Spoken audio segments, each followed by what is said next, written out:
Bear dump, bear dump, bear dump, bear dump, bear dump, bear dump, bear dump, bear dump, bear dump, bear dump. Ella and Mira heard Arad's heart accelerating like an engine.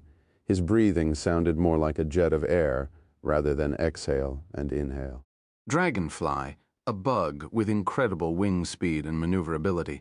That name came from how similar it was to the dragon's flying. Flap, flap.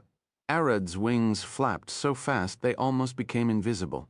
A loud rumbling covered the forest as he blasted to the sky. The countless vanes rushed at Arad, aiming at his wings to drop him. Thwack! As the vanes approached the wings, they got torn apart by the sheer force. Arad burst through the vanes and landed outside before Lydia and Jack with a thud.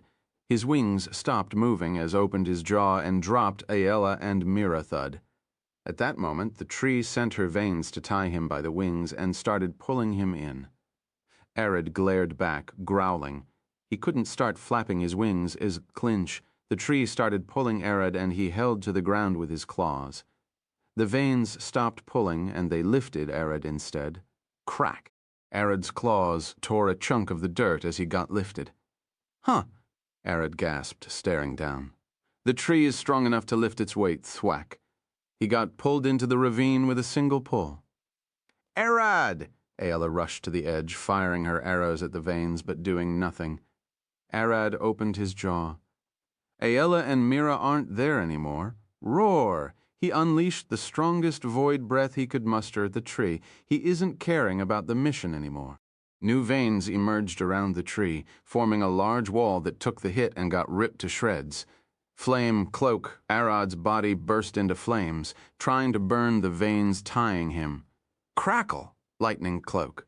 The veins tying Arad started burning and falling as charred coal, but more kept coming. Keeping him tightly tied, Arad glared at the tree, thinking of a way to tear it apart. It was then that he noticed something magic moved from the tree through her roots deep underground. Mom, could it be? The tree isn't the real body. It's using it as a decoy. I bet we would find the core underground. Arad stopped his flames and lightning, pretending to stop from exhaustion.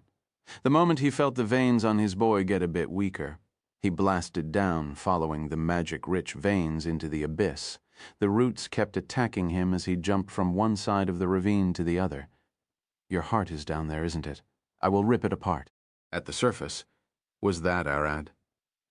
Lydia rushed at Aella and Mira. Yeah, Aella replied, panting as she looked back. We have to save him. Mira glared back at the tree.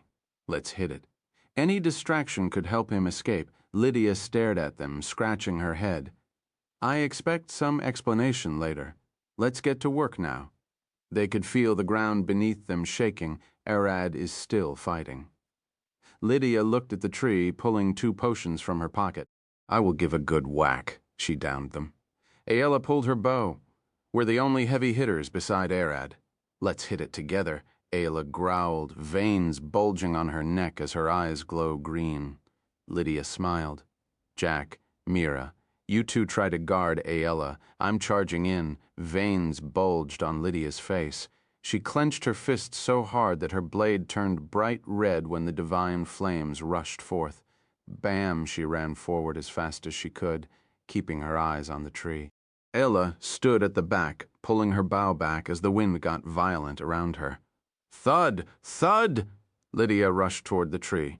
Several veins burst from the ground to stop her, but she ignored them, going straight for the tree. More veins attacked Aella. Jack swung his dagger, cutting 2 as Mira flailed the wood axe.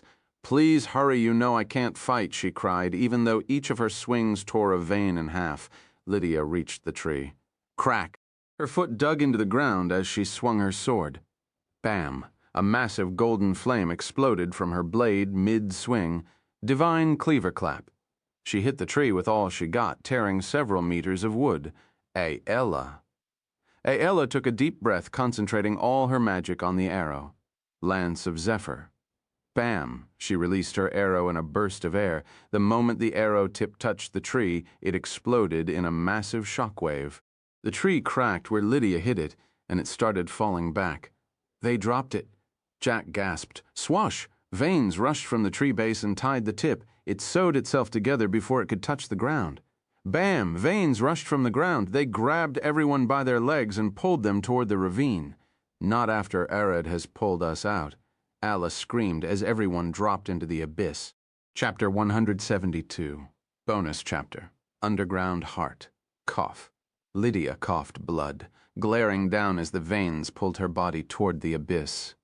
I don't have much time before the potion's effect end. Zan. She swung her sword at the veins, leaving a crescent moon of holy magic. Thud. As she got free, she stepped on the vein and leapt at the walls, jumping from one wall to another as she fell.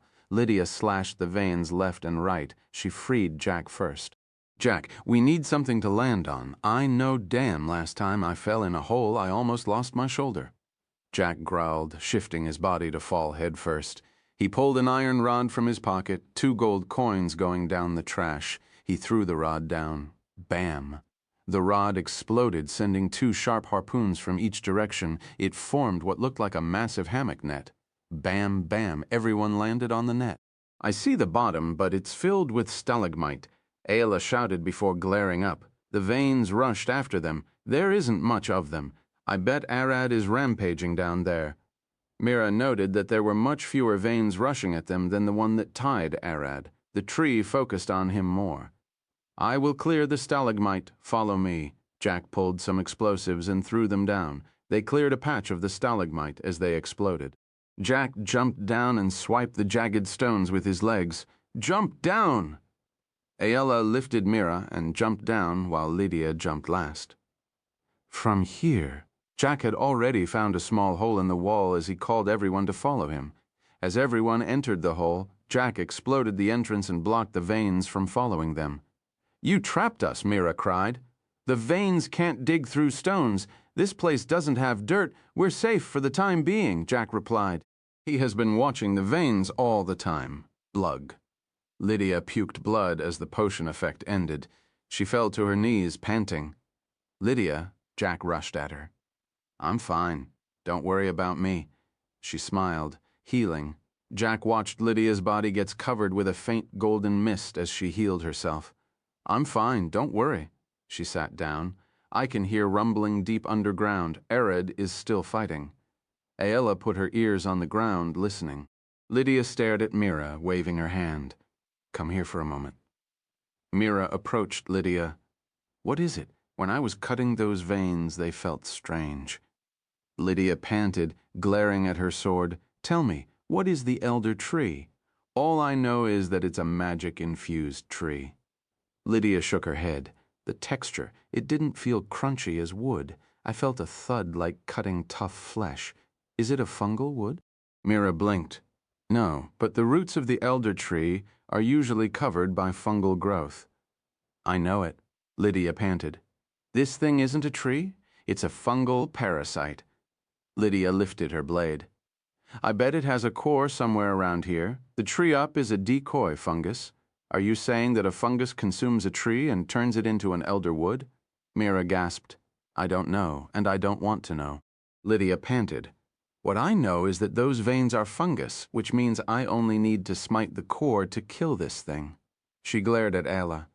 Arad has been talking about a heart underground. Can you locate it? Ayla stared at her. Are you saying that it's this thing's core? This fungus seems to be a parasite. The heart must belong to something else, I guess the fairy that Arad saw. She looked at them. The fungus must be controlling her as it did to the fairy corpses. Ayla started listening. I can't hear it. Arad's rampage is muffling all the sounds. Lydia stood. We need to move. The more time we waste, the more likely he's to fall. Can you move? Jack helped her stand as she stumbled. I'm going to be sore as hell after this, she giggled.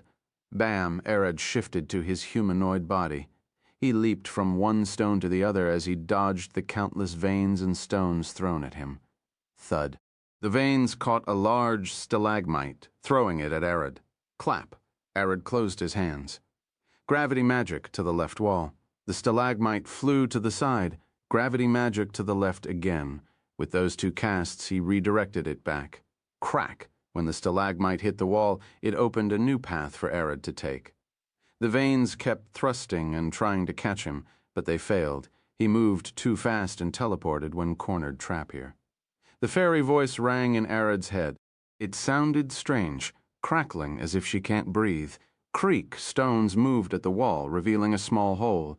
Is she saying the way ahead is a trap and that I need to go through here? What are you talking about?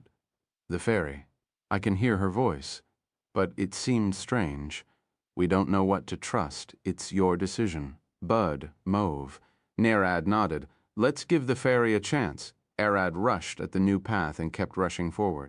After a few moments, the heart, it's getting closer. The fairy is leading us to it. It could be the elder tree's core. Up Arad stopped. A high cliff faced him. No time to climb or space for my wings. Arad closed his eyes, focusing on his feet. Bam! The fire burned beneath them like a jet. Bam! He got propelled up in an explosive burst-break wall. Arad found a strange dark and red wall ahead of him. Iron ore, the fairy can't manipulate it. Arad took a deep breath, clenching his fist. Bam! With a single punch, he shattered the wall. Gah! He heard the fairy growling. Are you okay? Right, the fairy didn't seem interested in talking, only giving Arad instructions on where to go. Arad kept rushing forward, following her instruction for a while until he finally reached a large BA dump. Ba-dump, ba-dump, ba-dump, ba-dump, ba-dump, ba-dump, ba-dump. At the ceiling existed a large spherical core connected to the earth with roots, beating like a heart. A disgusting white mass latched to its side. Arad's eyes told him the heart and the mass had different magic. That thing looks like a massive ooze core. Chapter 1 through 3, A Paladin's Oath. When 73, A Paladin's Oath. Arad glared at the heart beating in the sky. Should I bite that thing off? Yes. The fairy voice boomed in his head. Arad clenched his fist, taking a deep breath. Wait. Don't hit it. Arad stopped. What? Bam! Bam! Hundreds of veins flew at him, forcing him to jump away. They chased him, so he opened his mouth. Don't hit the heart or the veins coming from it. Arad clenched his mouth shut. Bam! The flames exploded from his nose. He then swung his palm to the side, gravity magic pulling all the veins in one side. What are you talking about? That heart is the fairy you've been talking to. That thing is trying to control her as it did to the trees outside. It's a parasite. Blast it. Don't waste time. Arad dodged all the veins from left to right, thinking as he took a deep breath. After a while, Arad smiled. That old man Cain, he said that I must feel the element to learn it as magic, that I should feel the heat of fire if I wanted to learn it. Thud. He landed standing and started walking toward the heart. The veins are coming. Dodge. That's right. I haven't felt the void yet. Move. They are here. Can't you hear them? Thud. Thud. Lydia rushed in, swinging her blade at the veins rushing at Arad. Clap. She tore them apart. Why are you standing like an idiot? Move. Arad, are you all right? Aella jumped from the small hole they came from. Is it that thing in the ceiling? I will blow it up. Jack pulled a bomb. But why haven't you blasted it yet? He stopped. He could sense that Arad could have destroyed it if he want. Wow. That thing looks like an oversized smile core. Mira gasped, clenching her hands on her axe. The core is the fairy's heart. Protect me until I could figure a way to pull the fungus out of it. Arad sat on the ground, his body getting covered with a dark void. There are hundreds of those veins. How long do you think we can protect you? Lydia growled, swinging her sword left and right. Clap! Holy smite! Her strike tore the veins apart, dealing a lot of damage. Yeah, paladins and smite. That thing hurt as hell.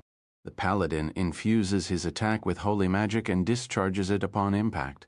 That means the magic seep into the freshly opened wound and rip the target apart from the inside.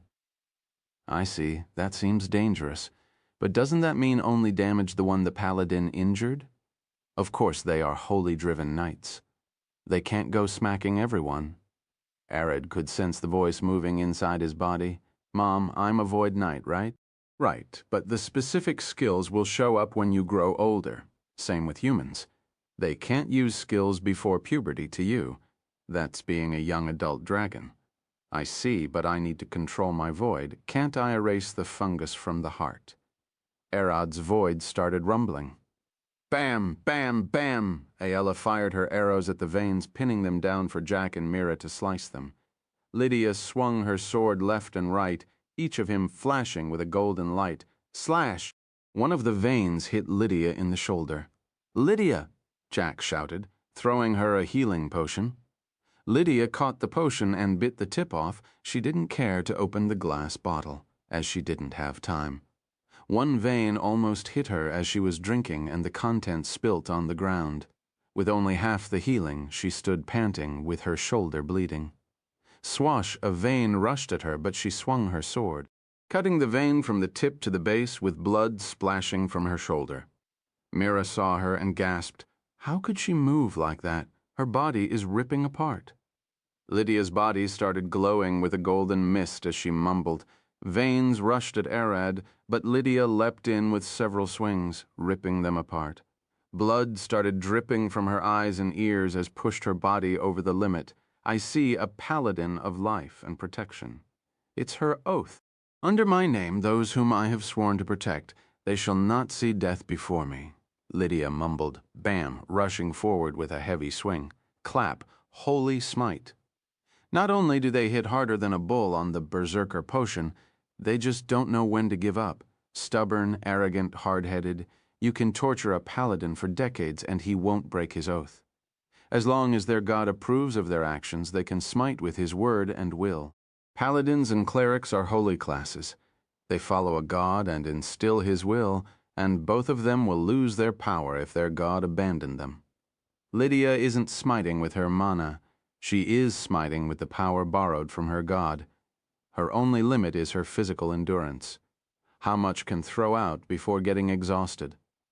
Most paladins fall after 5 to 7 smites a day, but when a paladin refuses to give up, or when their oath put them at peace with death, you can expect them to keep smiting till their last breath clap.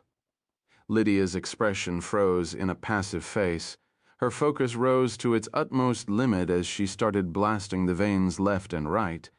Arad, if you're going to do something, you better hurry.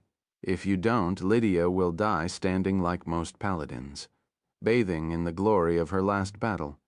Lydia swung her sword down, holy smite. Clap blood dripped from her gauntlet as her forearm muscles bled.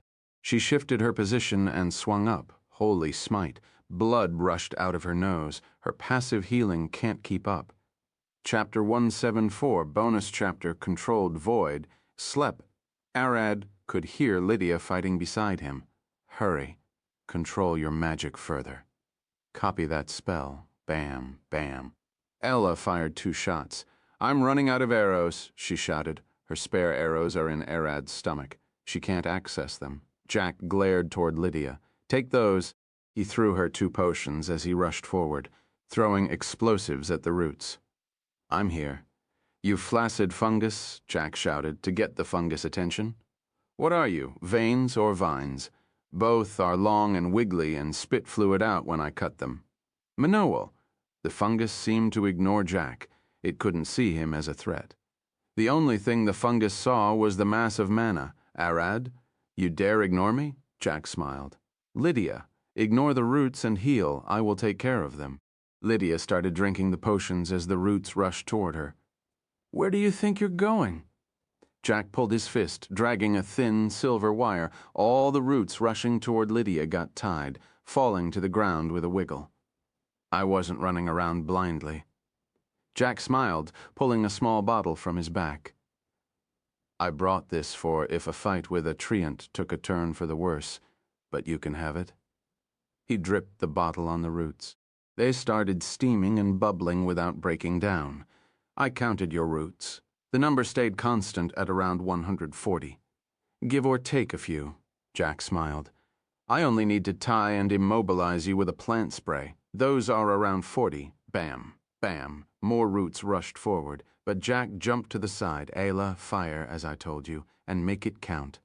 Ayla pulled her bow, firing an arrow with one of Jack's threads linked to it. Wind arrow. She then used magic to diver the arrow a bit, tying more roots. And here is your medicine. Jack jumped at the tied roots with a smile, pouring the plant poison at them. The remaining roots are collected in one spot, forming a large spear. Oh, this is bad, Jack gasped. It was too big for him to blow off. Thud. Lydia stepped forward, gripping her sword. Leave it to me. You will hurt yourself. Don't use a full power smite again, Jack shouted at her. We dodge at the last moment. Lydia closed her eyes, taking a deep breath. Her arms shook and her knees barely lifted her. She could feel her heart beating erratically and her vision blurring. If she fired this, her body will give up. Lydia clenched her teeth, divine bod dump. She could feel the holy magic in her veins shift. This might be her last smite, so her god is putting an extra kick to it. A paladin always dies in glory, his last glimmer blinding the battlefield. Creak. The fungus's roots shifted, glaring at Lydia instead of Arad.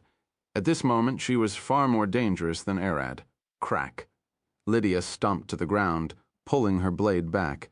Golden flames erupted from the edge, the last glimmer of her life. Thud. Lydia felt a hand on her hair. Thanks for protecting me, you can rest. Bam.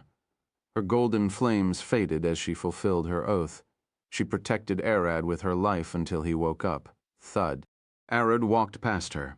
Black lightning-like flashing came from his shoulders and arms. In his right hand laid an old rusted sword that he took from one of the countless corpses in his stomach. The fungus's attention shifted back to Arad as Lydia fell unconscious.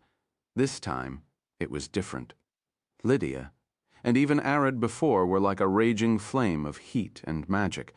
But now, Arad seemed cold and silent, like a black hole in the ground sucking rivers of mana without sign of stopping. Arad lifted his left hand as the large collection of roots charged at him. Vroom! The moment the roots touched him, his void ripped them apart. Cling. He then swung the sword up, causing a crescent black slash to follow the edge. Void erases, it consumes and devours. I was thinking, what if I tried to control what it could erase? Arad smiled. Thud. He stepped forward, void gushing from his blade and body. I can't control it on the fly like the adults of my kin, but with a short meditation, I managed to achieve it. Thud. Arad stomped the ground and swung his sword down, throwing it at the roots. The roots cut themselves from Jack's trap and formed an emergency barrier to protect the heart. Swash! Bam! They managed to deflect the sword as it had a physical form, but as the dust cleared, Arad's plan became obvious. He stood in place, his body bent backward as he inhaled fumes of void magic. His chest expanded as he overcharged his breath. The adults of Arad's kind can control their void. They can specify to erase only dirt, wood, or magic as a dispelling breath. But for someone as young as Arad, he can't perform that action as fast. From what Mom knew, that is an ability attained when a void dragon becomes an adult. But since there weren't many of them in the first place, there could be an exception. Arad might not be able to change the affinity instantaneously, but he could still achieve mild control. Ragarar! Arad twisted his body forward as he unleashed his devastating breath. No one saw anything. Arad's void didn't erase air as it usually does. It didn't erase dirt or stone, not even light. They only saw the fungus disappear in a wave. The heart in the ceiling got cleansed from tumor-like overgrowth, and it started to beat calmly for the first time. Arad giggled. He. See what I can do? He started to feel lightheaded. Don't you dare touch Ayla and Mira. Those two are... He fell forward, but Mira rushed in and caught him. He's heavy, she gasped, feeling a sharp pain in her lower back. She can't hold him alone. Wait for me, Ayla rushed in to give her a hand. Wait, he's heavy, Ayla gasped. Arad is unconscious. He's falling with his draconic weight. We're dead if he fell on us, Ayla gasped. Creep. A large root wrapped around Arad's body, lifting him up. Everyone gasped, staring at the root. No way, it isn't dead yet? Jack pulled an explosive pouch. Chapter 155, Genius Loci, 175 Genius Loci. The root shook Arad. Jack rushed to explode it, but a root grasped his hand. "Jack, wait. The magic around here is different." Ayala called him Creek. The ground started shaking as a hole emerged in the ceiling. A root staircase reached all the way to the surface. Jack sighed. "Are you the fairy he talked about?" Jack glared at the root. It let go of his hand, nodding. Jack walked toward Lydia, picking her on his back. "Let's go outside. Arad needs to rest a bit." Ella and Mira tried to carry Arad, but they couldn't. The only one who could carry him was the fairy's roots. They walked out until they reached the forest.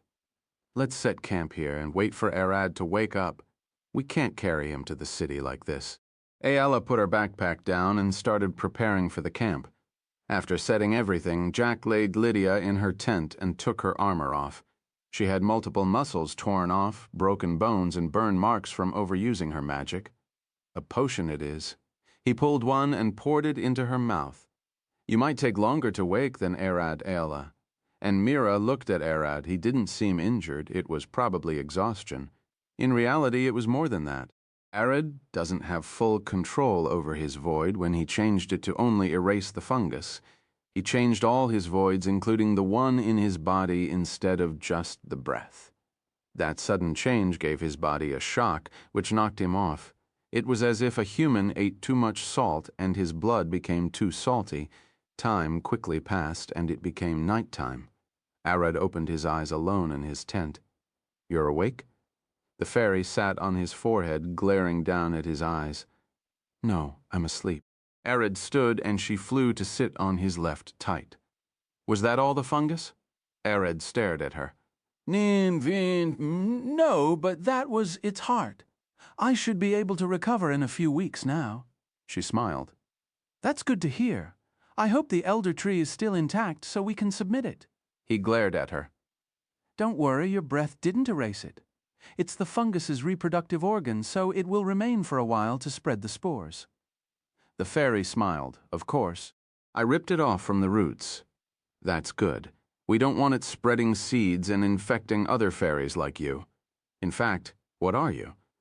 Arad poked the fairy's head with his hand. The fairy giggled. "I'm not a fairy, and there isn't other lime anywhere close. I'm a genius loci, the living incarnation of a place. When parts of the land remain undisturbed for untold eras, and with mana flowing through it, a genius loci can be born. Genius loci mean the spirit of place, but in reality they are the place.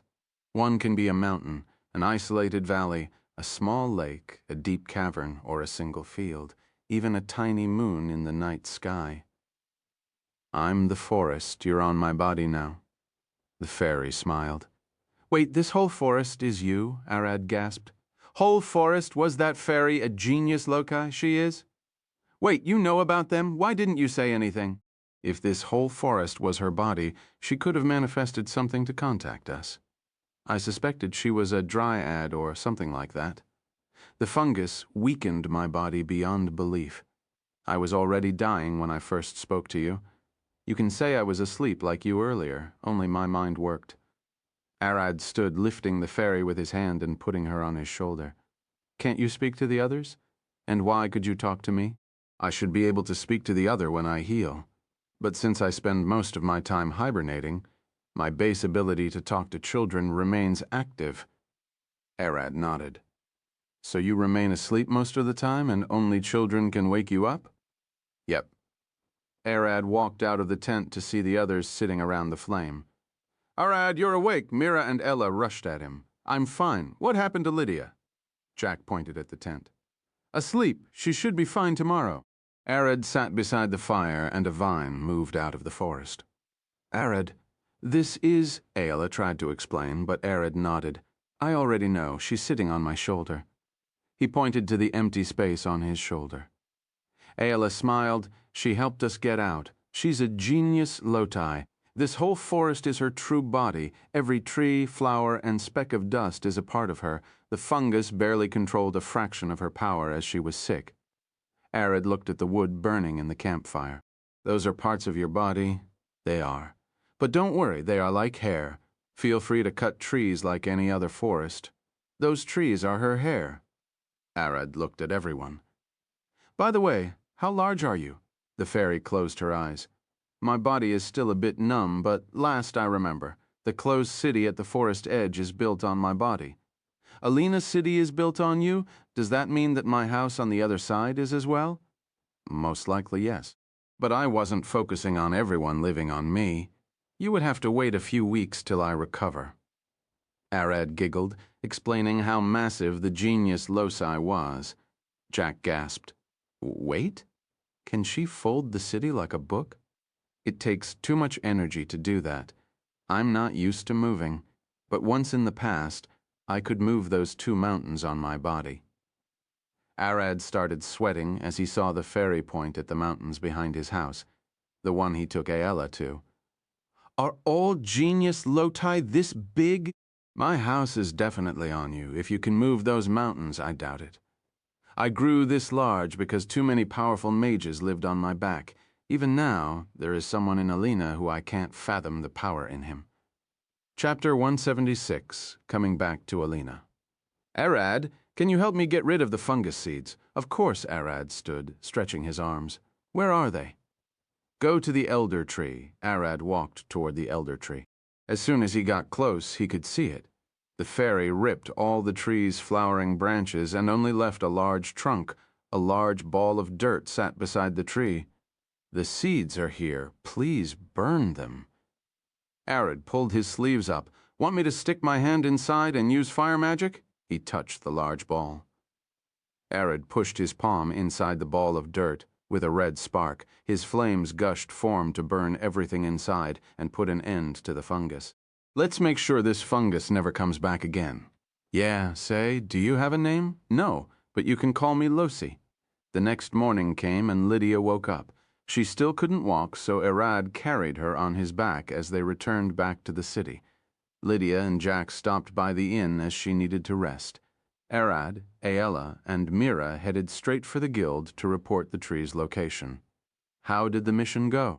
Nina asked with a smile as she saw them approach her desk. No one told us the tree is alive. Arad sighed. Nina tilted her head. We don't have information about it.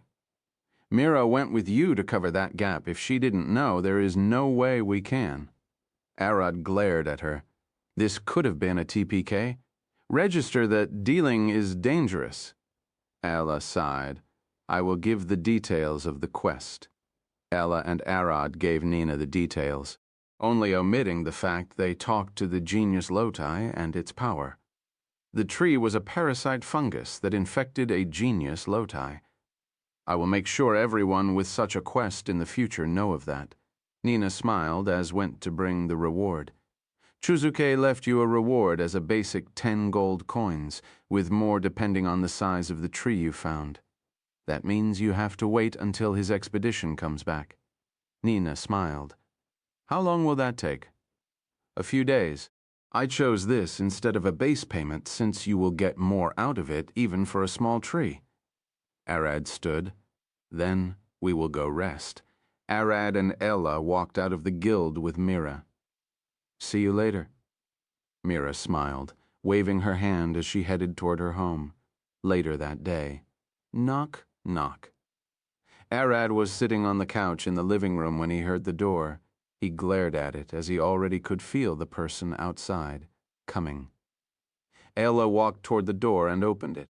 How are you doing? Mira said with a smile, walking inside. We are fine. We weren't injured. Did you check on Lydia? Aella smiled. She is fine, almost. Jack called a healer from the church, and she ended up covered in bandages from head to toe. She's so sore she can barely walk. Mira scratched her head, but it seems her divine rank increased. Divine rank? Arad looked at them as Mira sat facing him. Her rank in the church. Paladins and Selrics get higher in the church with more good deeds. God blessed her symbols directly, which surprised everyone. Mira looked at Aella. Gods rarely deal with mortals. Was it because she fought like that? Aella walked toward the kitchen to bring some tea. She fought to the death to keep her oath. I would say it's a natural thing for a paladin to gain more power from their god for that. Minocom, she's a paladin. I would say it's normal for her to get that. Arad said as he relaxed on the couch. It's normal for a paladin, but the church people gave themselves nominal rank-ups for the past years. It's been rare for a god to give it to a mortal. It never happened in the past 10 years in this city. Mira sighed. They can rank themselves up? Arad sighed. You build this church. You've been in the church for 5 years. You're the son of the saint that they keep spitting nonsense each day. And they get surprised when someone gets a legitimate rank up. Do they get power from their rank ups? They get systematic and diplomatic power, but not holy or divine powers. Alina's church father isn't a high-level cleric or a paladin. He's just the son of the previous father and has taken the position. I brought the tea, Arad. Can you bring the table out? Arad stood and walked toward the cabinet in the back and brought a table. Ayala sat the tea tray down and started pouring. Speaking of power, Mira helps Ayala pour the tea. You're a true dragon? She looked at Arad. Yes, Arad looked away. I know it. Those muscles don't belong to a human. Mira smiled. But you aren't a red dragon, are you? She remembered him being as black as coal, but he didn't have the forward-pointing horns of a black dragon. Arad scratched his head. I'm a void dragon. Remember to keep it a secret. Arad grabbed his teacup and took a sip. I won't tell anyone. You can count on me. Mira smiled. Should I tell Mom? Arad looked up. The fewer the people that knew, the better. Don't tell her unless necessary. Mira looked to the side. Sorry, I already told her. Arad sighed. Only her? Only her. Fine. I doubt Lila would cause me any trouble. Mira scratched her chin. I told Mom how you saved me from the fall. She looked at Arad. She said that if you have any scales, she could find a buyer for you, or even a blacksmith to make armor with no strings attached. Arad smiled. Really? I have some of my scales that I wanted to make armor for Ayala with. He looked back at the cellar trapdoor. Chapter 177, bonus chapter, Nightshade. How about Merlin? Ayala stared at Arad. I would have to think about it. Arad closed his eyes. Merlin taught him gravity magic, and Lila helped him build the house. Which of them he should trust with the scales? Merlin, the Archmage? Mira looked at Arad with a puzzled face. She knows about you? Yeah, Alcott and Ginger do as well. Arad smiled. Mira scratched her head. Who is the person Mom wanted to hire to make the armor? I need to know that. But otherwise Merlin seems like a solid choice. I need decent armor for Ayla and Jack. You were with us and saw how a mission can go wrong. Arad sighed. Yeah, we almost died. Mira remembered Lydia blasting everything. I hope Lydia can recover. She will? Ayala smiled at Arad. Some people are approaching from the east. A sudden voice scared Ayala and Mira. It came from the window. When they looked, a large sunflower had grown a mouth. Arad looked at the flower. Ah, Losi, you can do that now? This is the best I can muster now. I exhausted myself when I got you out of the ground. I would have shifted the forest to lose them if I could. Wait, this is the fairy? Mira gasped. As I said before, she wasn't a fairy. She's the land we live in. This whole forest, mountain range, and city are built on her back, Arad explained. She's the spirit of Alina's provinces. Ayala smiled. I don't like that name, Losi growled. Each dragon must have a territory to rule. My back is Arad's territory, so it's Arad's land. Are you sure? Arad looked at Losi. It's my back, and I'm free with what to do with it, Losi replied, shaking the sunflower stem as if she were wiggling. She's the same as the wolves and the apes. As a dragon, your territory now expands from the eastern mountains to the city and to the western mountains behind the forest. Other dragons won't tread on your land, and even if they did, they won't dare stay long if a genius loci are claiming the land belonged to another dragon. Of course. I'm not bothering dragons that are passing by, wormlings searching for food or temporary shelter, and even the injured ones. Losi seemed to smile. Right now there are 4 wormlings on your lands. 1 red is passing by, 2 green are injured and resting, and 1 black that came to look for a territory. But I told him to leave, and he's heading out now. No adult dragons? They should be able to sense you from afar and stay away. They will only land on your land if they wanted to speak to you. I don't have control over the ones that fly in the sky, Arad stood. I will go deal with the bandits. The fog can be annoying, but it won't stop a motivated group. Arad left the house, and the 2 girls stared at each other. Say, Lotzi, does it hurt to build on you? No, I know when someone is digging, but my skin is too deep. Lotzi smiled, but I hate mines. Those things can hurt a lot. I try not to move, but I sometimes shiver, and end up causing a collapse. Thud, Arad rushed across the forest, running between the trees as he headed toward the people Losi talked about.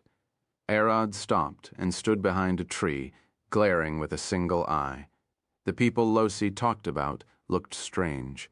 8 armed, muscular men, 4 of them carry a human-sized box with a small door. Thud, they stopped moving. "Who's there?" one of the men shouted. "Thud!" Arad walked from behind the trees. "You have some good senses. Care to explain why are you here?" The man looked at the box as if listening before he replied. "We aren't here for trouble. We are searching for a monster in the area. Did you see anything strange?" "I saw a lot of strange wolves, monsters, and more." "Care to detail what this monster is like?" Arad walked forward. "Don't get closer." The man lifted his hand. "The monster we're searching for is a black dragon." "We suggest that you leave immediately. We've been feeling that it's watching us for a while." "A black dragon?" Arad scratched his head. "I remember seeing a large black thing fly over the mountains." "Is that what you're looking for?" "They might have seen me fly over the mountains. I better send them to the other side just in case." "I see. Thanks for your help." The man nodded with a slight bow. He then looked at the box and nodded. "We're going there." Arad turned to leave. Thud. The man leaped forward, swinging a dagger at Arad's back. Clang. The dagger shattered upon touching his skin. "What?" he gasped, and the other men put the box down. Arad slowly turned his head back. "Care to explain why did you attack me?"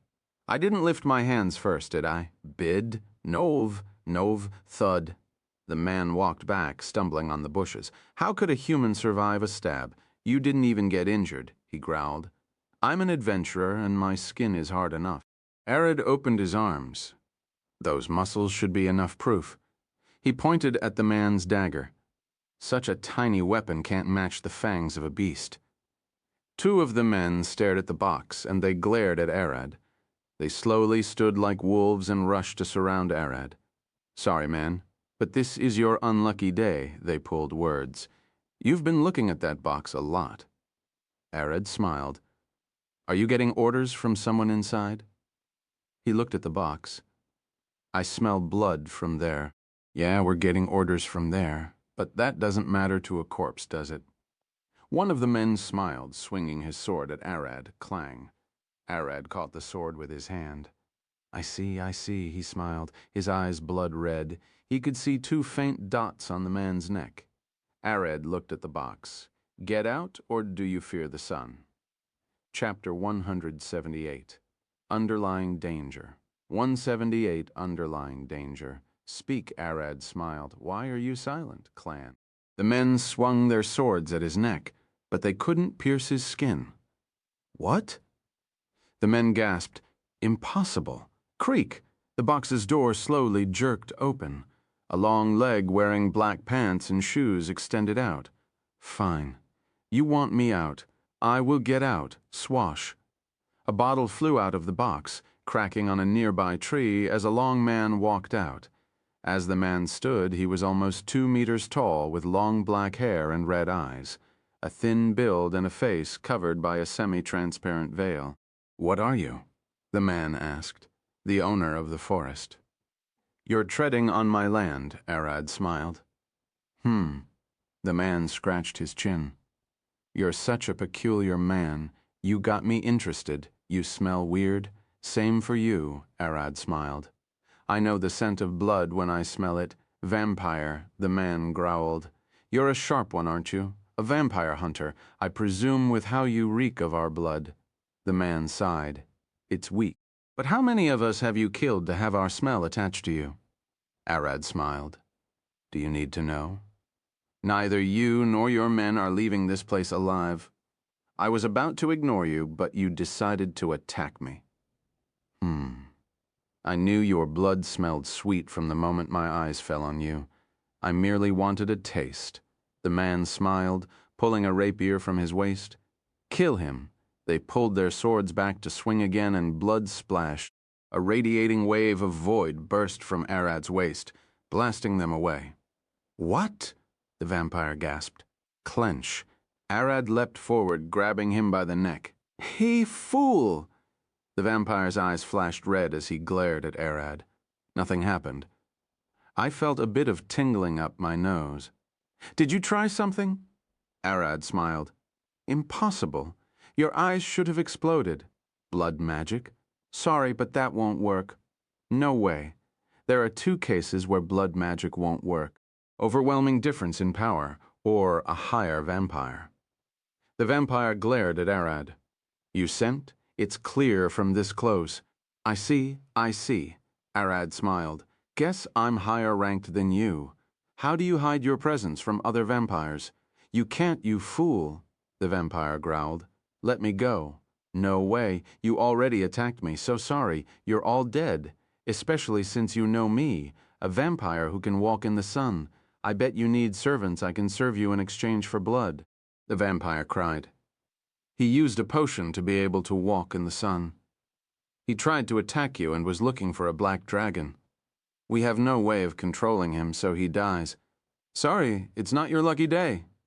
Arad bites the vampire, sucking every last drop of blood from him. Blug. Awful, taste like rusted spoons. Arad started spitting after he dropped the empty husk. He looked back, and the men have died with the vampire. No matter how much he spat, the awful taste never left his mouth. Your vampiric blood started weakening upon ingestion of blood. I stopped it before any damage could be dealt to your power. Mom warned Arad. I let the vampire blood store inside your stomach. Please dispose of it somewhere. Wait. Arad pulled a few branches from a tree and started chewing on them to get the taste out of his mouth. I get weaker by drinking other vampires' blood? I never dealt with vampirism.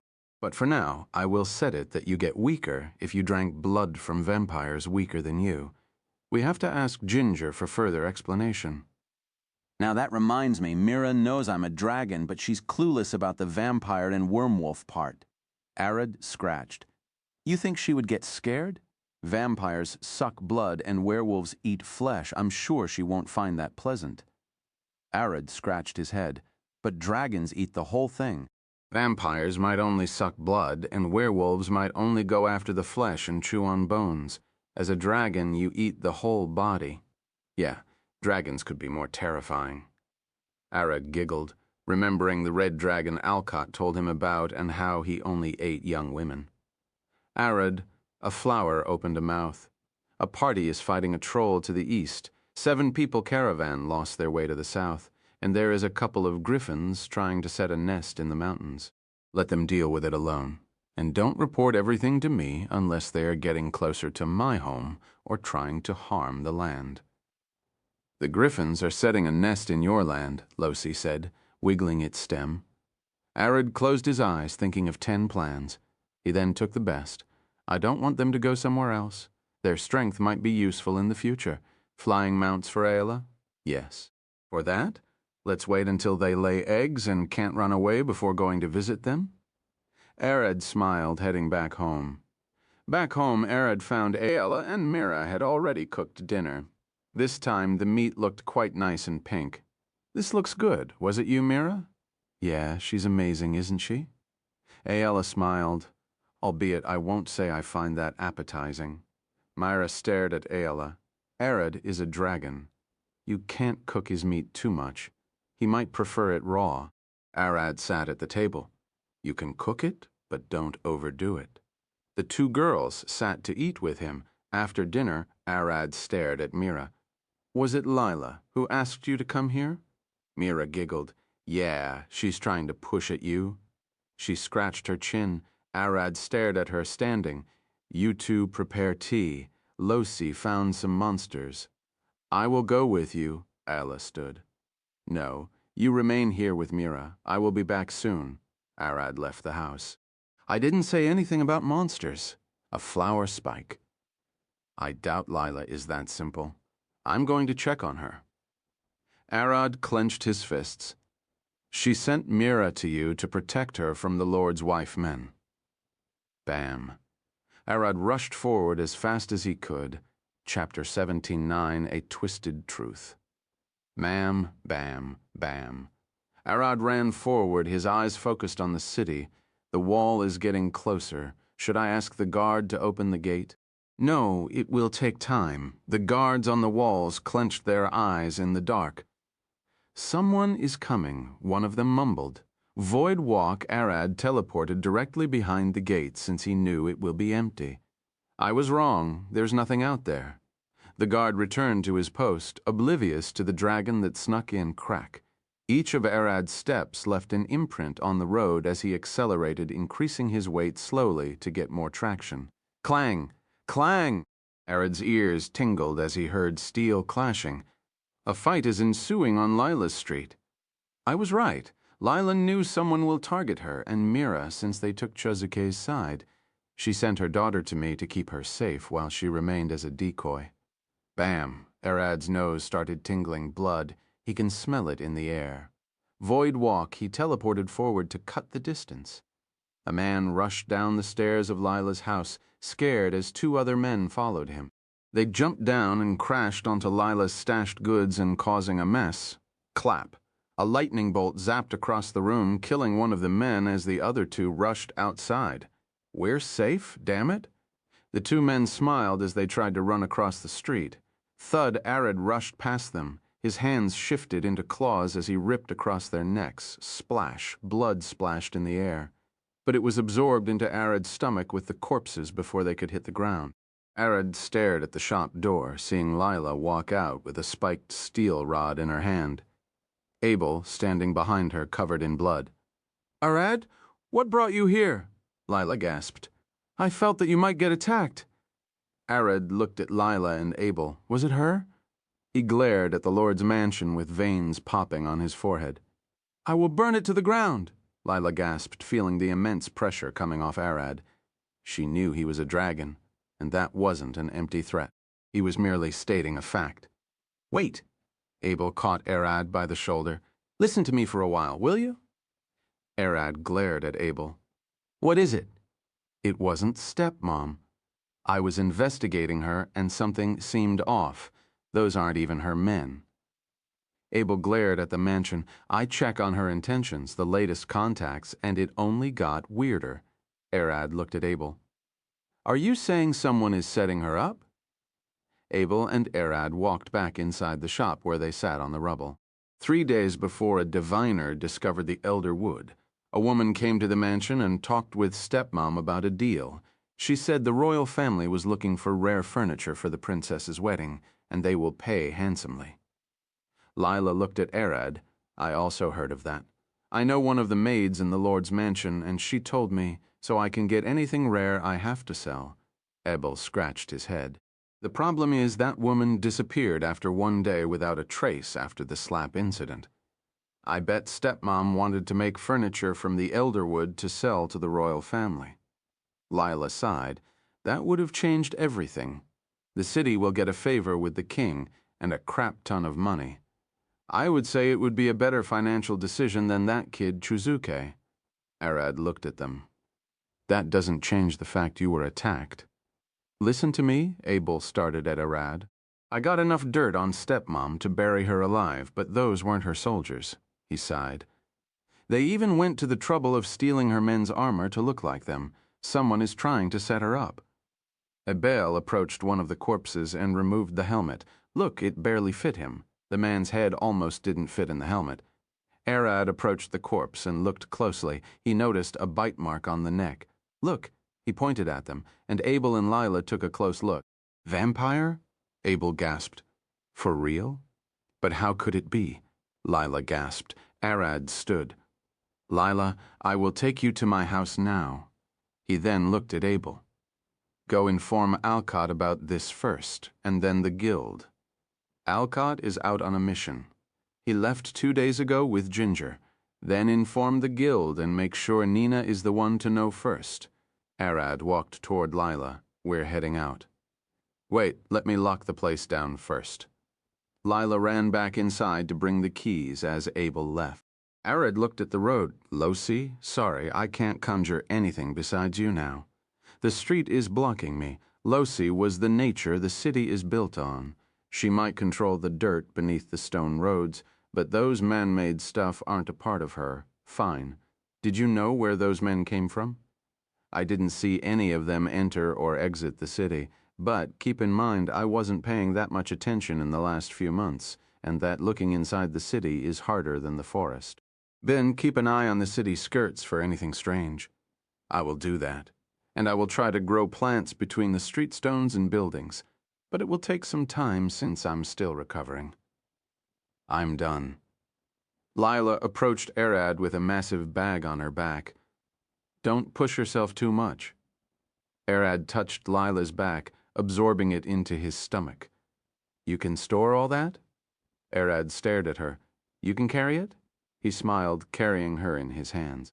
Hold tight. Put me down. I can walk, Lila gasped. If they are watching us, they will know where did we go if we walked. Arad smiled. Void walk, void walk. Each time Lila blinked, the scenery would change from the inside of her locked shop to behind the gates to the fields and to the forest. Almost immediately, Arad and Lila appeared on the forest edge. What happened? She gasped. Arad stared at a flower with Lila in his hands. Losai, I know I'm giving you a lot of work, but can you jumble the way after me? The flower grew a mouth. I'm already doing that. It's almost impossible for the average person to reach your house without me guiding them. Thanks. Arad rushed forward, running with Lila in his hands. Chapter 180, Lila and Mira at Arad's house. Arad reached his house and put Lila down. She stumbled forward and looked back at him. Mira was right. She panted. I'm sure no human can move like that. Arad smiled, approaching the door and opening it. Thank you. The door opened without noise. The hinges are nice and oiled. Aela sat on the couch, wiping a vase as she tilted her head toward the door. Arad, you brought Lila with you? Bednovlil. Mira poked her head from the kitchen. Wait, Mom? She walked toward the front door with a smile. You two will be living here for a while. Arad looked at Lila as she walked inside. He extended his palm and her stuff emerged on the ground. Why? Mira could sense that something is happening. Arad closed the door and sat on the couch. He explained what happened to Aela and Mira. Everyone sat around the table thinking, I can't understand why vampires. It's rare to encounter one. Mira scratched her head. It's probably related to the Elderwood. Someone is trying to set the Lord's wife up, or at least using her as a cover, Arad sighed. You two will remain here until the threat I find who sent the attackers. Arad and Mira stood. There is an empty room in the back you can use. Arad pointed toward the end of the hallway, and Mira patted his back. I built the place. You don't have to tell me where the rooms are. She smiled. Mira walked a bit forward and stopped, spinning and smiling. There is a secret room in the house that I didn't tell you about. I hope you can find it. Arad looked around. The walls between the kitchen, living room, and the right room are a bit wide. There is enough space to fit a standing human. You can only access them by crawling inside the stone oven. Loshi immediately found it.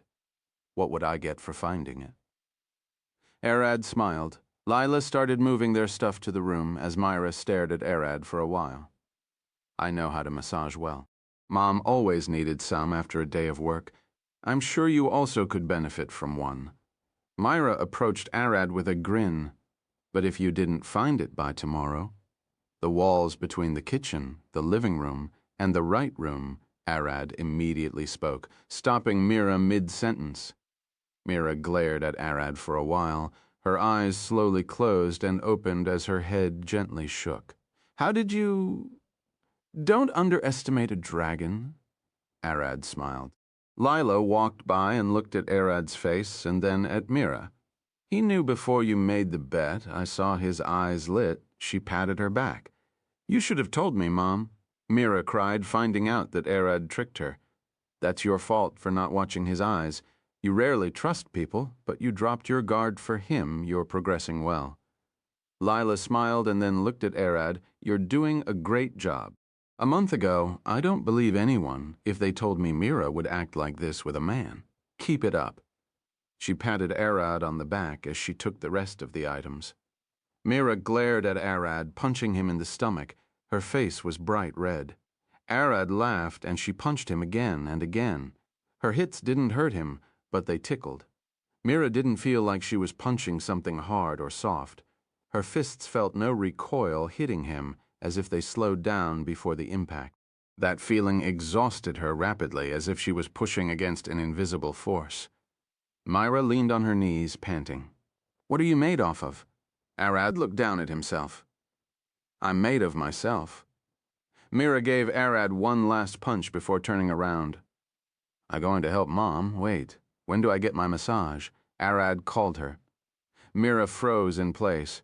Her head slowly turned to glance at Arad. I will call you soon when I'm ready. Her voice almost cracked as she took a deep breath. With a sigh, she turned and rushed after Lila, approached Arad. Aren't you teasing her a bit too much? Arad turned and looked at Ayla. I was actually teasing you. I expected you will lung at me at any moment. Why would I do that? Ayla tilted her head. Arad froze. He turned to the side. Mom, it didn't work. Why? Did you think I would get jealous or something? Ayla tilted her head. Yeah. Ayla giggled with her hand at her mouth. I have many reasons to not feel jealous. Like what? Ayla approached Arad, whispering in his ear. If getting pregnant with a dragon egg takes a lot of time, it won't be efficient for you to stick only to me, and I'm still technically a slave, remember? Arad grabbed her hand, glaring at her eyes. I understand the first, but the second has nothing to do with it. Ayla smiled. It has a lot to do with it. It's the things we don't think about. She turned around, heading to her and Arad's room. Arad stood alone in the living room, his hands on his hips as he glared forward. Is she still conscious about the slave part? Probably. We should make a trip to the slave market and ask them to remove the contract. But what about the part that she is scared of using her magic? Right now, she basically uses it because of me. That isn't something she should keep doing. Pushing responsibility at you is only a temporary solution. We have to get deep and fix why she's scared of her magic. You're right. But your plan to make her jealous failed. I was hoping it would get her a bit more active. At least she understands that you need more than one woman to get things moving. Arad, come here, Lila called Arad. Arad turned and walked toward her. She smiled and pointed inside the room. I have never seen her this focused before. Mira sat alone in the corner, glaring at a bottle of oil with a red, sweaty face. Her eyes were red, almost falling from their sockets as she didn't blink. Her mind is somewhere else as she didn't even notice Arad walking into the room.